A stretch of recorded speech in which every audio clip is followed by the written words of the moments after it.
दोस्तों, कभी कभी इंसान के सामने ऐसी धर्म संकट की स्थिति आ जाती है कि बड़े से बड़ा दिमाग वाला भी इसमें उलझकर रह जाता है। उसके समझ में नहीं आता वो करे तो क्या करे। तो आज की कहानी कुछ ऐसी ही है कि जब एक आईपीएस ऑफिसर अपने ऑफिस पर लोगों की समस्याएं सुन रहे थे और तभी उनके सामने एक महिला की बारी आती है। वो महिला उनके सामने आते ही रोने लगती है। एसपी साहब कहते हैं कि आप रोइए मत, अपनी समस्या बताइए। अगर रोएंगी तो मैं कैसे समझ पाऊंगा आपकी समस्या क्या है। दोस्तों, वो महिला जो है अपनी सारी परेशानी एक कागज में लिखकर लाई थी। वो उन एसपी साहब को दे देती है और कहती है सारा कुछ इसमें लिखा है, आप पढ़ लीजिए। अब वो पढ़ने लगते हैं, लेकिन जैसे जैसे वो आगे बढ़ते हैं और पढ़ते हैं, दोस्तों उन एसपी साहब के माथे पर पसीना होने लगता है। वो परेशान हो जाते हैं, विचलित हो जाते हैं। उसके बाद उस महिला से पूछते हैं कि जो भी कुछ इसमें लिखा है क्या वो सत्य है। महिला कहती है जी साहब, बिल्कुल सच है और मैं झूठ नहीं बोल रही हूँ। वो कहते हैं कि अपना चेहरा दिखाइए। चूंकि जो महिला थी वो मुस्लिम थी और उसने अपना चेहरा ढक रखा था, तो वो कहती है कि मैं चेहरा तभी दिखाऊंगी कि जब आप मुझे न्याय का भरोसा देंगे, वरना मैं अपना बिना चेहरा दिखाए ही यहाँ से चली जाऊंगी और मेरे पास अंतिम विकल्प है कि मैं अपनी जान दे दूंगी। अब दोस्तों, एसपी साहब के सामने अजीब सी धर्म संकट की स्थिति थी। वो जो है परेशान हो जाते हैं, उनके समझ में नहीं आता वो करे तो क्या करें। तो दोस्तों, आखिर वो महिला कौन थी और इसका क्या फैसला होता है। एक बहुत ही रोचक कहानी है, शानदार कहानी है। आइए जानते हैं पूरी कहानी इस वीडियो में। लेकिन वीडियो में आगे बढ़ने से पहले बस वही रिक्वेस्ट, वीडियो को लाइक कर दीजिए, चैनल को भी सब्सक्राइब कर लीजिए ताकि मेरा हौसला बढ़ता रहे। दोस्तों, एक कहानी है उत्तर प्रदेश के आजमगढ़ जिले की। वहां के जो पुलिस अधीक्षक होते हैं, जिनका नाम होता है रवि कुमार। बात है 2024 की। रवि कुमार रोजाना सुबह 8 बजे से लेकर 10 बजे तक लोगों की समस्याएं सुना करते थे। और ऐसे में एक दिन उनके पास एक गुजरात से महिला चलकर आती है। बहुत दूर से आती है, क्योंकि उसे पता था कि उसकी समस्या का समाधान उन्हीं एसपी साहब के पास है। तो वो गुजरात के भावनगर जिले से आती है और आते ही उनके सामने रोने लगती है। तो और वो कहते हैं कि रोइए मत, अपनी समस्या बताइए। फिर वो कागज देती है। अब दोस्तों, जो भी कुछ उस कागज में लिखा था उसके अनुसार उस महिला का नाम शहनाज होता है। वो एक मुस्लिम महिला थी और एक प्राइमरी की टीचर थी। बात है 2012 की, जब उसकी शादी होती है। उसका पति भी एक टीचर ही था प्राइमरी का। और 1 साल तक ये दोनों शादी के बाद एक साथ रहे, बहुत अच्छे से रह रहे थे। लेकिन बात है फिर 2013 की, जब वो अपने पति के साथ कहीं पे जा रही थी और तभी सामने से एक ट्राली ट्रैक्टर आ रही थी। और दोस्तों, एक्सीडेंट हो जाता है और ट्रैक्टर के चपेट में आने से तत्काल जो शहनाज के पति की मौत हो जाती है। शहनाज को मामूली चोटें आती हैं और उसके बाद वहां पर लोगों की भीड़ इकट्ठा हो जाती है। उस ड्राइवर को पकड़ लिया जाता है। उस ड्राइवर का नाम धर्मेंद्र कुमार होता है। तो उसको पकड़कर पुलिस के हवाले कर दिया जाता है। और उसके पास ना तो ट्रैक्टर का कागज था, ना ही ड्राइविंग लाइसेंस था। लापरवाही से गाड़ी चलाने के जुर्म में उसे गिरफ्तार किया जाता है। उसके ऊपर मुकदमा चलता है और 2 सालों तक मुकदमा चलता रहा। 2 सालों के बाद जो कोर्ट थी वो अपना फैसला सुनाती है कि जो धर्मेंद्र कुमार था, ट्रैक्टर का जो चालक था, वो जो मरने वाले की पत्नी थी, शहनाज थी, उसको 5 लाख रुपए बतौर जुर्माना देने के लिए कहा जाता है। धर्मेंद्र कुमार किसी तरीके से वो 5 लाख रुपए इकट्ठा करता है और उसके बाद आकर वो शहनाज को देने लगता है। लेकिन शहनाज रुपया लेते वक्त रोने लगती है और कहती है कि मैं कोर्ट के फैसले से खुश नहीं हूं और मुझे ये पैसे नहीं चाहिए। धर्मेंद्र कुमार कहता है कि जो कोर्ट ने फैसला सुनाया है वो मानना पड़ेगा और मैं आपका दर्द समझ सकता हूं। आपके साथ जो भी कुछ हुआ है मैं उसके लिए माफी चाहता हूं। लेकिन फिर भी अगर आपको लगता है कि मुझे और कोई सजा देनी चाहिए तो आप खुद अपने हाथों से दे सकती हैं। अगर आपको ये भी लगता है कि मुझे जीने का हक नहीं है तो मैं मरने के लिए भी तैयार हूं। बस आपको जो है वो संतुष्टि होनी चाहिए।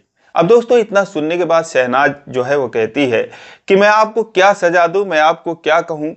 आपकी तो कोई गलती थी नहीं, गलती मेरे पति की थी। दोस्तों, उस दिन जो हादसा हुआ था, वो जो शहनाज का पति था बहुत तेज बाइक चला रहा था और कहीं से एक्सीडेंट होते होते बचा था और अंत में आकर वहां पर टायर फिसल जाता है और सरकते सरकते उस ट्रैक्टर की चपेट में वो आ जाता है। क्योंकि जो ट्रैक्टर था उसके पीछे ट्राली लगी थी, ट्राली पर 50 कुंतल गेहूं था, तो लोड की वजह से ट्रैक्टर रुक नहीं पाता है और अंत में शहनाज के पति के ऊपर चढ़ जाता है और वहीं पर उसकी मौत हो जाती है। तो ये कहानी थी। शहनाज कहती है कि आपकी उसमें गलती नहीं थी, तो मैं क्या कहूं, किसको दोष दूं। तो धर्मेंद्र कहता है कि लेकिन आप तो कह रही थी कि सीधी टक्कर हुई थी, गलती सारी मेरी थी। तो शहनाज कहती है क्योंकि मुझे बहुत गुस्सा आ रहा था। धर्मेंद्र कहता है कि अब जो भी कुछ हुआ, ऐसा नहीं है कि आपके साथ जो भी कुछ हुआ वो तो बहुत ही गलत हुआ, आपके पति की मौत हो गई, लेकिन मैं भी कम बर्बाद इसमें नहीं हुआ। मेरे 2 बीघा जमीन बिक गए, मेरी ट्रैक्टर टाली जब्त हो गई, मेरे गेहूं जो थे वो लूट लिए गए या सड़ गए, मुझे कुछ नहीं पता। मुझे कुछ दिन जेल भी भुगतना पड़ा और मैं भी पूरी तरीके से बर्बाद हो गया, तबाह हो गया। लेकिन आज आपने ये कहा कि मेरी गलती नहीं थी, तो अब तक मैं अपने आप को अपराधी समझ रहा था, लेकिन अब कम से कम मैं अपराध मुक्त हो गया हूं और मैं आपकी मदद के लिए हमेशा तैयार रहूंगा। जब भी कोई आपको जरूरत पड़ेगी तो मुझे बस बता देना। दोस्तों उस दिन जो है शहनाज से वो माफ़ी मांगता है, शहनाज उसे पर्सनल तरीके से माफ़ कर देती है। लेकिन दोस्तों उसके बाद जो है अब इन दोनों के बातचीत का सिलसिला शुरू हो जाता है।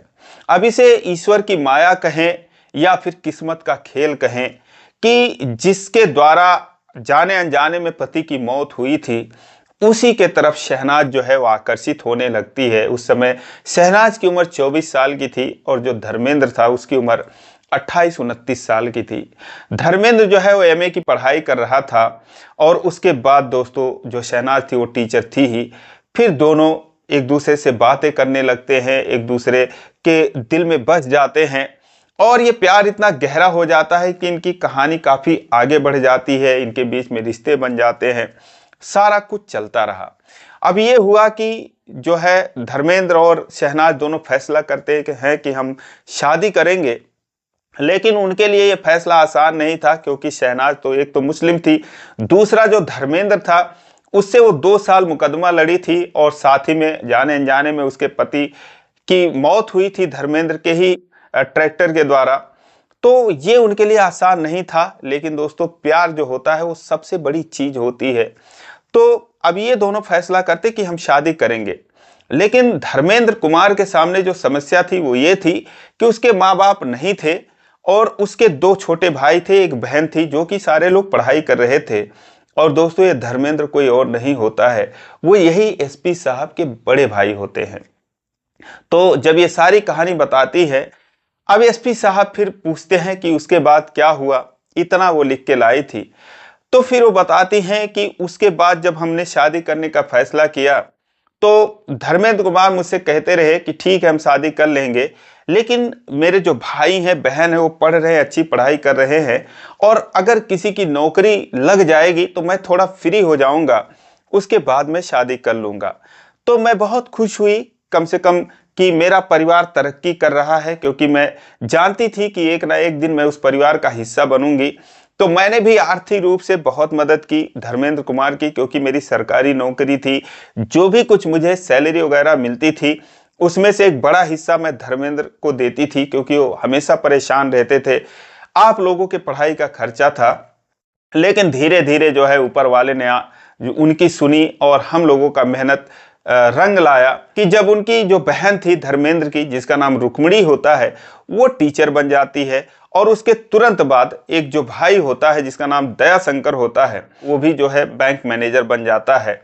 और जो रवि कुमार थे वो यूपीएससी की तैयारी कर रहे थे। फिर शहनाज कहती है कि जब इन 2 लोगों की नौकरी लग गई तो फिर मैंने कहा कि अब शादी कर लीजिए, अब तो कोई समस्या है नहीं। तो धर्मेंद्र कहते हैं कि नहीं, मैं पहले अपनी बहन की शादी कर दूं, क्योंकि अगर हम दोनों शादी कर लेंगे तो उसके बाद जाहिर सी बात है तमाम परेशानियां होंगी, हमारी बदनामी होगी, लोग हमारे खिलाफ खड़े हो जाएंगे। तो इससे पहले मैं अपनी बहन की किसी अच्छे घर में शादी कर दूं और उसके बाद हम दोनों शादी कर लेंगे। उसके बाद दोस्तों वो रुक्मणी की शादी एक बहुत ही अच्छे बिजनेसमैन लड़के से कर देते हैं। फिर वो कहती है कि अब शादी कर लीजिए। वो कहते हैं अच्छा ठीक है, मेरे भाई का जो है यूपीएससी क्लियर हो जाए और पूरी उम्मीद है कि वो इस साल पास हो जाएगा। अब दोस्तों 2015 से ही शहनाज और धर्मेंद्र का एक दूसरे से संपर्क होता है और फिर ये सारी कहानी बढ़ते बढ़ते 2020-21 आ जाता है, जब दोस्तों वो फाइनली कहती है कि अब शादी कर लीजिए, लेकिन ये कहते हैं कि नहीं, अभी मेरे भाई का यूपीएससी क्लियर हो जाए। पता चले कि उसका यूपीएससी क्लियर हो गया और लोगों ने उसके ऊपर एफआईआर कर दिया, हम लोगों के ऊपर एफआईआर कर दिया, तो दिक्कत हो जाएगी। तो फिर मैं रुक गई और आपने जो है आईपीएस का एग्जाम पास किया और आप जो है आईपीएस बन गए। उसके बाद फिर मैंने कहा कि अब शादी कर लीजिए। फिर उन्होंने कहा अच्छा ठीक है कर लेंगे। अब आपकी ट्रेनिंग पूरी हुई, आप जो है एसपी बन गए और अब वो कहते हैं पिछले 2-3 सालों तक फिर वो टाल मटोल करते रहे। अब मैंने सुना है कि आपकी भी शादी तय हो चुकी है, तो अब आप ही बताइए मैं कहाँ जाऊं, अब क्या करूं। पिछले 6 महीने से वो मेरा फोन भी नहीं उठा रहे हैं, बिल्कुल मुझसे बात भी नहीं कर रहे हैं। मैं इतना खुश थी कि मेरा परिवार इतना तरक्की कर रहा है, मैं उस परिवार का हिस्सा बनूंगी। मैंने अपना तन मन धन सब कुछ जो है धर्मेंद्र जी को दे दिया। मैं उन्हें अपना पति मानती रही, सारा कुछ मैंने। अब सिर्फ उनका ही मेहनत और लगन नहीं है आप लोगों की कामयाबी के पीछे, कहीं ना कहीं मैंने भी आप लोगों के लिए, भले ही मैं प्रत्यक्ष रूप से आप लोगों के सामने नहीं आ पाई, लेकिन मैं आप लोगों की मदद करती रही। मुझे पता है वो कितना परेशान रहते थे, मैं उनकी हर संभव कोशिश करती रही कि ताकि आप लोग आगे बढ़ते रहें। लेकिन अब वो पिछले 6 महीने से मेरा फ़ोन नहीं उठा रहे हैं। अब आप ही बताइए मैं कहाँ जाऊँ। मेरी उम्र भी 35 साल की हो चुकी है, मैं उनके बिना जी नहीं सकती। और वो यही बात कहते हैं कि मेरा एक भाई आईपीएस ऑफिसर है, उसके छवि पर क्या प्रभाव पड़ेगा अगर मैं शादी कर लूँगा तुमसे, हमारी बदनामी होगी। इस जन्म में मैं तुमसे शादी नहीं कर पाया, लेकिन अगले जन्म में मैं वादा करता हूँ अगले 100 जन्मों तक मैं तुम्हारा पति बनकर रहूँगा। तो आप ही बताइए कि ये सब कैसे संभव होगा। मैं जो है उनके बिना जी नहीं सकती, मैं उनके साथ ही रहना चाहती हूँ। अब दोस्तों ये सारी बातें रवि कुमार बहुत गौर से सुन रहे थे। उसके बाद जब सुन लेते हैं दोस्तों, उनके आंखों से आंसू आ जाते हैं। वो कहते हैं कि आप धन्य हैं, आप कहाँ पर थी अब तक, आने में आपने इतनी देर क्यों कर दी। और आप यकीन मानिए कि अगर आप पहले ही आ गई होती तो आपको तो मेरे घर में रहना चाहिए था, हम लोगों के साथ में रहना चाहिए था। और ये हमारा दुर्भाग्य है कि आप हमसे दूर हैं और आपने इतना कुछ किया हमारे लिए। हमारे भैया अभी तक जो हमारे लिए करते आ रहे हैं, आपका तो कहीं ना कहीं उनके बराबर का ही हिस्सा है। और कौन कह रहा है कि उनकी बदनामी होगी, आपकी बदनामी होगी। और अब तक तो बहुत देर लगा दी, अब तक तो हमारे जो है वो भतीजे भतीजी होने चाहिए थे और आप अब आई हैं। दोस्तों जब ये शहनाज बात सुनती है तो फिर से रोने लगती है। वो अपना नकाब उठा देती है और उसके बाद कहती है कि पिछले 6 महीने से वो मेरा फ़ोन नहीं उठा रहे हैं क्योंकि मैं जो है वो प्रेग्नेंट हो चुकी हूँ। अभी तक तो हम दोनों ये सोच रहे थे कि हमारा कोई बच्चा ना हो, शादी के बाद ही होगा। लेकिन जब मैंने जान लिया कि अब वो शादी नहीं करेंगे तो फिर मैंने जो है, अब मेरे पेट में बच्चा है, तो इसीलिए जो है मैं बहुत परेशान हूँ और मैं या तो उनसे शादी करूंगी या फिर अपनी जान दे दूंगी। रवि कुमार कहते नहीं, तुम्हें आपको जान देने की ज़रूरत नहीं है। अगर आप जान दे देंगी तो समझ लीजिए हमारे लिए ये एक पाप होगा, एक अपराध होगा, हम लोग अपराधी की श्रेणी में आ जाएंगे। तो फिर उसके बाद दोस्तों वो कहते हैं ठीक है, आपके साथ जो है जो होना चाहिए वो होगा। वो वहीं से अपनी बहन रुक्मणी को फ़ोन लगाते हैं, अपने भाई दया शंकर को फ़ोन लगाते हैं और कहते हैं कि भाई आप लोग 2 दिन बाद घर पर इकट्ठा हो, कुछ ज़रूरी बात करनी है। सारी बातें उन लोगों से बता देते हैं। 2 दिन के बाद दोस्तों अपनी अपनी गाड़ी से सारे लोग घर पर इकट्ठा होने लगते हैं। इधर से जो रवि कुमार भी जाते हैं। जब इन सारे लोगों को धर्मेंद्र देखते हैं तो कहते हैं आखिर क्या बात है, तुम लोग आज घर पर इकट्ठा हो रहे हो, मुझे पहले बताया नहीं, मुझे फ़ोन भी नहीं किया, क्या बात है आखिर। तो फिर ये लोग कहते हैं कि भैया अब आपको शादी करनी पड़ेगी, हम लोग आपके शादी की बात करने के लिए आए हैं। धर्मेंद्र कहते हैं तुम लोग क्या बात कर रहे हो। दोस्तों चौंक जाते, हैरान हो जाते हैं, कहते हैं मैं कह चुका हूं कि मेरे नसीब में शादी नहीं है, मैं इस जन्म में शादी नहीं कर सकता, फिर कर लूंगा अगले जन्म में। अभी तक जो मेरा कर्तव्य था वो मैंने कर दिया, क्या इतना कम नहीं है जो मैंने तुम लोगों के लिए किया। वो लोग कहते हैं भैया हमारे लिए तो आपने सब कुछ किया, लेकिन अपने लिए अब आपको करने की ज़रूरत है।